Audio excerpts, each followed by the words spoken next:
Hello दोस्तों, फिर से एक बार आप सभी का वेलकम है, स्वागत है आपके अपने चैनल एसआरजे मैथमेटिक्स पर। दोस्तों आज अपन बात करने वाले हैं यहाँ पर अपने क्लास जो 9th है उसका चैप्टर नंबर 11। और जो पुरानी बुक है उसके अंदर शायद 12वां या 13वां भी कुछ हो सकता है, तो इसलिए मैंने यहाँ पर जो चैप्टर का नाम लिख दिया पृष्ठीय क्षेत्रफल और आयतन। ये अपने चैप्टर का नाम है, पृष्ठीय क्षेत्रफल और आयतन। और नई बुक के अंदर ये चैप्टर नंबर कौन सा है? 11। तो सबसे पहले माय डियर फ्रेंड्स, उम्मीद करता हूं कि आप सभी जो अच्छे से अपने स्टडी कर रहे होंगे, आप लोगों के हालचाल जो है बहुत ही अच्छे से आनंददायक होंगे। तो इस क्लास के अंदर जो है अपन किसके बारे में बात करेंगे, इसके बेसिक यानी कि इसके बारे में, मतलब इस चैप्टर के अंदर किस किस के बारे में अपन अध्ययन करेंगे और कौन कौन से फॉर्मूले जो है यहाँ पर उपयोग होने वाले हैं। तो यहाँ पर जो है पहले जो चैप्टर था उसके अंदर तो 11 पॉइंट लगभग 8-9 कुछ ऐसे थी और बहुत सारे ठोस आकृतियों के बारे में अपन ने अध्ययन किया था उसके अंदर। तो पर इस चैप्टर के अंदर यानी कि जो कट गया, तो अभी ये नया चैप्टर बन चुका था। इस चैप्टर में जो है हम यहाँ पर एक तो बात करेंगे शंकु की और दूसरा बात करेंगे गोले की। ये दो आकृतियां होगी, इसके बारे में अपन यहाँ पर चर्चा करने वाले हैं। तो माय डियर, अगर आप हमारे इस चैनल एसआरजे मैथमेटिक्स पर जो है नए हैं, हमारे चैनल को सब्सक्राइब नहीं किया है, हमारी क्लासेस को नहीं देखा है, तो जाकर जरूर देखें और अच्छी लगे तो कमेंट करें और साथ ही साथ हमारे इस चैनल को जो है सब्सक्राइब करना ना भूलें। और दोस्तों अगर अच्छी लगे क्लास तो अपने दोस्तों के साथ इसको शेयर भी जरूर करें। ये जो है विशेष तौर पर क्लास 9 और क्लास 10 के लिए यहाँ पर चलती है। चैनल का नाम है एसआरजे मैथमेटिक्स। दोस्तों बात करते हैं अपन सबसे पहले शंकु की। किसकी बात करेंगे? शंकु की। लीजिए, शंकु मैंने नाम लिख दिया यहाँ पर। अब सबसे पहले तो वैसे डेफिनेशन कहीं पर काम भी नहीं आती है और अपने चैप्टर में भी कहीं यूज नहीं होगी, पेपर में भी कहीं नहीं पूछती है, पर वैसे भी मैंने लिख दिया यहाँ पर शंकु। इसकी डेफिनेशन की बात करते हैं तो लिखते हैं यह एक त्रिआयामी संरचना, यह एक त्रिआयामी क्या होती है? संरचना होती है, जिसमें शीर्ष बिंदु को आधार बिंदु से क्या कर दिया जाता है? मिला दिया जाता है। जैसे कि माय डियर फ्रेंड्स, ये रही शंकु की आकृति की चित्र या संरचना ऐसे है। ये क्या है? शंकु है। आया समझ में सभी को? ये शंकु का जो है चित्र है। यहां पर इसे तो बोलते हैं इस शंकु की आर, और इसे बोलते हैं इस शंकु की एल, और इसे बोलते हैं यहां पर एच। कोई दिक्कत है क्या इसमें? नहीं है। जहां पर माय डियर फ्रेंड्स एल जो होता है, एल इज इक्वल टू होता है तिर्यक ऊंचाई। तिर्यक ऊंचाई क्या बोलते हैं इसको? एल को तिर्यक ऊंचाई, यानी कि तिरछी ऊंचाई। तिरछी ऊंचाई है या नहीं है? है। चलिए आगे बढ़ते हैं। आर जो है रेडियस, यानी कि क्या होगी इसकी? यह इसकी त्रिज्या। और फिर एच आपको पता ही चल गया क्या है? ये ऊंचाई। कंफ्यूज नहीं होना है माय डियर। एल जो है वो तिर्यक ऊंचाई है और एच जो है वो नॉर्मल ऊंचाई है। इज दैट क्लियर यहां तक? तो ये था शंकु का चित्र और उससे संबंधित कुछ प्रतीक एल आर एच जो भी है वो। अब इसके फॉर्मूलों की अपन बात करते हैं तो सबसे पहले आता है शंकु का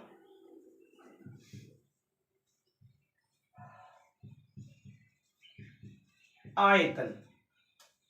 क्या आता है दोस्तों? शंकु का आयतन। शंकु के आयतन का फॉर्मूला क्या होता है? तो 1/3 pi r square h, 1/3 pi r square h. ये होता है शंकु के आयतन का सूत्र, जहां पर आर आपको मैंने बता ही दिया है त्रिज्या, और एच जो है ऊंचाई है। और दोस्तों पाई जो है, पाई की वैल्यू होती है, या तो लिखते हैं हम 22/7 या फिर लिखते हैं 3.14। ये प्रश्न में दिया हुआ भी होता है कि कहीं पर ये रखना है और कहीं पर ये रखना है, तो प्रश्न के हिसाब से भी चलते हैं, और फिर नहीं दिया हुआ तो अपने इच्छा से अपन रख सकते हैं। कोई दिक्कत नहीं होनी चाहिए यहां तक। ये था शंकु के आयतन का फॉर्मूला। फिर आगे बढ़ते हैं दोस्तों, तो फिर आता है शंकु का वक्र पृष्ठीय। हाँ, यहां पर आपको ध्यान रखना थोड़ा कि माय डियर, ये वक्र पृष्ठीय क्या होता है? वक्र पृष्ठीय बोलो या फिर इसको क्या बोलो? पार्श्व बोलो, या फिर चारों तरफ का क्षेत्रफल बोलो। आंसर क्या आएगा इसका? पाई आर एल। कुछ भी लिखा हुआ आ जावे, शंकु का वक्र पृष्ठीय क्षेत्रफल लिखा हुआ आ जावे, या शंकु का पार्श्व पृष्ठीय क्षेत्रफल लिखा हुआ आ जावे, या फिर यहाँ पर चारों तरफ का क्षेत्रफल लिखा हुआ आ जावे, तो आपको जो है यहाँ पर कौन सा फॉर्मूला यूज करना है, पाई आर एल। ठीक है, ये था शंकु का वक्र पृष्ठीय क्षेत्रफल का फॉर्मूला। यानी वक्र पृष्ठ क्या होता है, कोई भी पार्ट दे रखा है शंकु का, उसके चारों तरफ का जो एरिया होगा, यानी कि जैसे माना कि ये शंकु है अपना, तो इसके चारों तरफ का मतलब ये वाला और ये वाला, जिसमें नीचे वाला शामिल नहीं होगा, केवल बाहर बाहर का जो क्षेत्रफल होगा उसका वक्र, चारों तरफ का जो क्षेत्रफल होगा वो क्या कहलाएगा, इसका वक्र पृष्ठीय क्षेत्रफल कहलाएगा। वो सवाल पर डिपेंड करेगा कि सवाल क्या कह रहा है और हमें फॉर्मूला कौन सा यूज करना है। ठीक है, इसके बाद में शंकु के वक्र पृष्ठ के बाद में आता है शंकु का संपूर्ण पृष्ठीय क्षेत्रफल, और वो होता है पाई आर प्लस एल। शंकु का संपूर्ण पृष्ठीय क्षेत्रफल क्या होता है, पाई आर प्लस एल। ये होता है शंकु के संपूर्ण पृष्ठीय क्षेत्रफल का सूत्र। ठीक है दोस्तों, तो ये थे शंकु से संबंधित फॉर्मूले। एक और यहां पर छूट गया है, वो मैं लिख दूं, वो है शंकु की तिर्यक ऊंचाई L बराबर under root R square plus H square. ये फॉर्मूला भी आपको याद रखना है, L बराबर under root R square plus H square. कोई दिक्कत है यहां तक? ये थे इससे शंकु से संबंधित फॉर्मूले, जैसा कि मैंने आपको बताया था। आपको अच्छे से यहाँ पर याद रखना है, इनको नोट कर लेना है, और फिर जब भी अपन मिलेंगे अगली क्लास में तो जरूर 100% जो इसका पहला सवाल, आगे जो भी सवाल होंगे उनको अपन सोल्व करना सीखेंगे। और हाँ, अगर आपको ये क्लास अच्छी लगती है तो चैनल को सब्सक्राइब जरूर करें, और साथ ही साथ प्लीज क्लास को जो है अपने दोस्तों, माय डियर फ्रेंड्स और दोस्तों, और जो भी आपके क्लासमेट्स जितने भी हैं उन सभी के साथ जो इस क्लास को शेयर जरूर करना है। तो ये था शंकु से संबंधित पार्ट अपना। अब किसकी बात करेंगे अपन, एक पार्ट अभी और छूटा हुआ है, जैसा कि मैंने कहा था, एक तो शंकु की बात करेंगे और दूसरा किसकी बात करेंगे, गोले की बात करेंगे। दो पार्ट इसके अंदर अपने दे रखे हैं, तो अब उसको भी अपन समझ लेते हैं। उसमें भी दो पार्ट आ जाएंगे, एक तो आधा आ जाएगा और एक पूरा आ जाएगा। अर्धगोला और गोला दोनों के बारे में बात करेंगे। सबसे पहले बात करते हैं गोले की।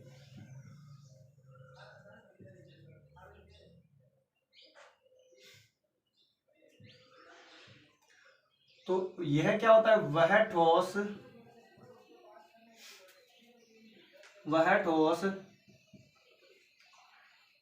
जिसका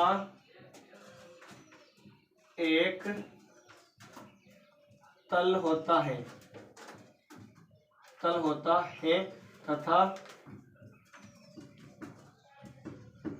प्रत्येक बिंदु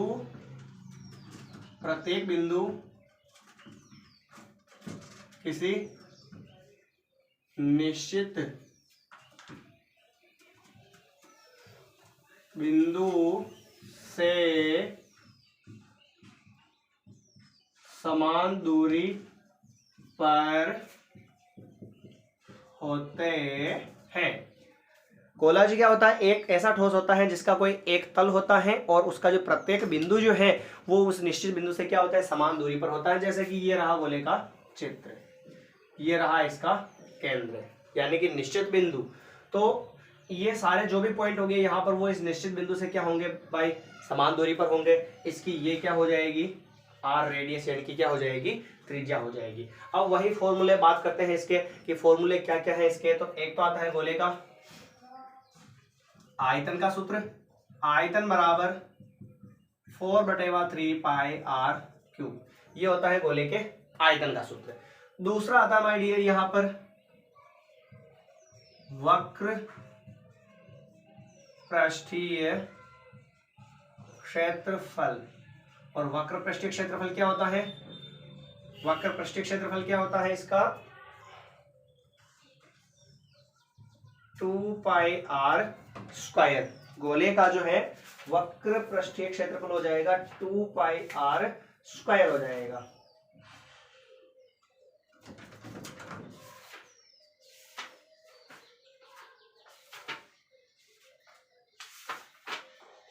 वैसे ये तो इसमें दे भी नहीं रखा है, पृष्ठीय क्षेत्रफल दे रखा है, अर्धगोले का वक्र दे रखा है, अर्धगोले का कुल दे रखा है, और इसको दे नहीं रखा तो चलो इसको कैंसिल करो। इसको यहां पर लिख दो, कुल पृष्ठीय क्षेत्रफल क्या हो जाएगा, गोले का कुल पृष्ठीय क्षेत्रफल या गोले का संपूर्ण पृष्ठीय क्षेत्रफल, और वो होता है 4πr²। क्या होता है, 4πr² होता है। ये हो चुका है इसका दूसरा सूत्र। तीसरा है फिर आयतन हो गया इसका, और कुल पृष्ठीय क्षेत्रफल हो गया, मामला खत्म। फिर आता है अर्धगोला।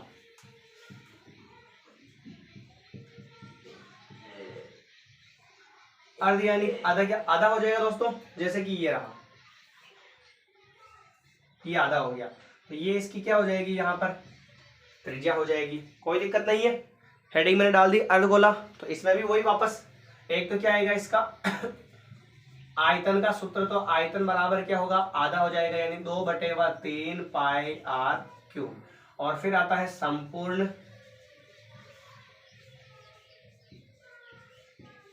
पृष्ठीय क्षेत्रफल। अर्धगोले का संपूर्ण पृष्ठीय क्षेत्रफल होता है 3πr²।